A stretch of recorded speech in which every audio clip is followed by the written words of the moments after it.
ये अच्छा साईं, एक तरफ राना सनाउल्लाह जो कि फैसलाबाद का नामी ग्रामी गुंडा है, बदमाश है, एक तरफ आपका जुनून है, कौन जीतेगा? हम तो जीत चुके हैं जनाब। राणा सनाउल्लाह ने तो कहा था, ये मुच्चड़ ने, ये नाअहल ने, ये मरदूद ने, इस शैतान नमूना शक्ल वाले ने, ये मुच्चड़, इसने जो मूचे मर्दों की उसको बदनाम कर दिया बेगरत ने।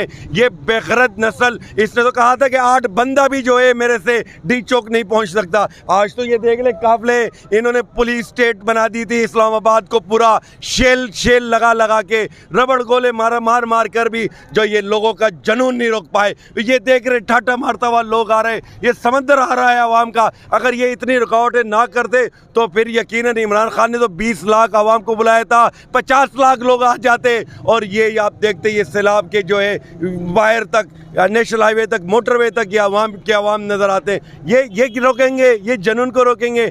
आज ये रुकावटें डाल के रोकेंगे, कल निकलेंगे, कल रोकेंगे, परसों निकलेंगे, उस पर निकलेंगे, हम फिर निकलेंगे। जितना ये दबाने की कोशिश करेंगे हम उतने उठेंगे और उस जज्बे से उठेंगे। और इंशाअल्लाह ताला मैं बताना चाहता हूँ, इम्पोर्टेड हुकूमत के दिन गिने जा चुके हैं, इम्पोर्टेड हुकूमत के दिन ज़्यादा नहीं रहते इंशाअल्लाह।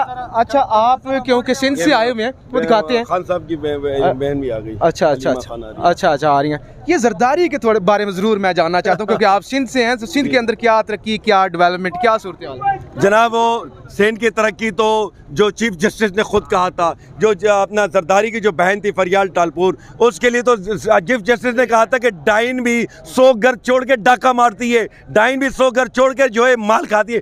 तो हमने तो लाड़काना में भी 100 अरब रुपए खा लिए। लाड़काना में अब चले जाएं, वहाँ कुत्ते की वैक्सीन नहीं है, जिधर 100 अरब रुपए लगाएंगे। अस्पतालों में जाएं, इलाज नहीं है, इलाज तो छोड़े डॉक्टर नहीं है, डॉक्टर छोड़े वहाँ पे इंफ्रास्ट्रक्चर नहीं है, उनको एम्बुलेंसेज नहीं है। वहाँ पर सिंध के जो लोग जब बीमार होते हैं, जो अगर उनकी डेड बॉडी होती है, रक्षा चिंची रक्षा में ले जाया जाता। बेहिस्सी लगी पड़ी है, थरपार कर जाए, पानी नहीं है पीने के लिए, जिसका एहसास आप नहीं कर सकते कि वहाँ पर क्या गुजरी है। खुराक नहीं है उनके लिए, वहाँ की गंदम, सरकारी गंदम गोदामों से चोरी हो जाती है। वहाँ पर अजूबे तरीके, वहाँ पर मिट्टी आ जाती है। कहते हैं चूहे खा गए, कि वो चूहे कौन से खा गए? सिंध असम्बली में बैठे हुए चूहे खा गए। सिंध असम्बली में जो बैठे हुए हैं, ये जो डाकू बैठे हुए हैं, वो खा गए थे सिंध के जो है गंदम।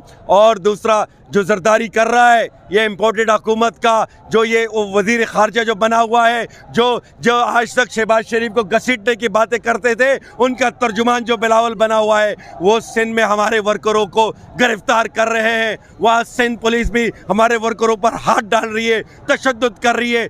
मैं कहना चाहता हूँ सिंध पुलिस को भी कि अकल क्या नाखुन लो, और इंशाअल्लाह ताला ये दिन गुजर जाएंगे, ये दिन गुजर जाएंगे।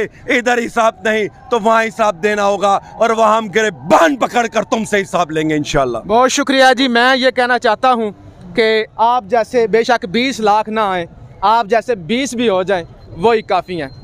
अपनी राय का इजहार ज़रूर कीजिएगा। पाकिस्तान।